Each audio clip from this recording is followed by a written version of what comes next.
ఇంతమంది జ్యోతిష్యులు ఇన్ని రకాలు ఎలా చెప్తున్నారు మరి ఒకే విషయాన్ని? ఇందులో ఒకటండి అధ్యయనం. ఓకే. చదివే దాన్ని బట్టి మనం చెప్పగలుగుతాం. ఓకే. ఉదాహరణకి నా పంథా ఉందనుకోండి. నాకు మా గురువుగారు చెప్పిన విషయం ఏంటి అంటే, జ్యోతిష్ శాస్త్ర రీత్యా మనం ఏదైనా ఒక రూపాయి సంపాదించేటప్పుడు లేనిది చెప్పకూడదు. అందుకనే సప్రమాణమైనటువంటి శాస్త్రాన్ని అందించాలి.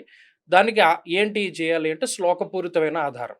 ఓకే. ఉదాహరణకి ఏలినాటి శని దోషం ఉంది. అవును. చెప్తారు, భయపెడతారు. కానీ దానికి ప్రమాణం ఎవరు చెప్పట్లేదు.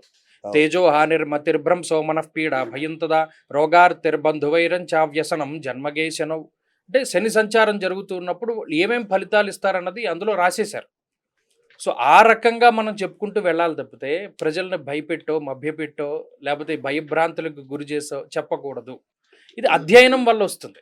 ఇప్పుడున్నటువంటి పరిస్థితులు ఏంటి అంటే 30 రోజుల్లో తెలుగు, 30 రోజుల్లో అవును. ఇంగ్లీష్ ఎలాగా, అచ్చా. 30 రోజుల్లో జ్యోతిష్యం ఎలాగా.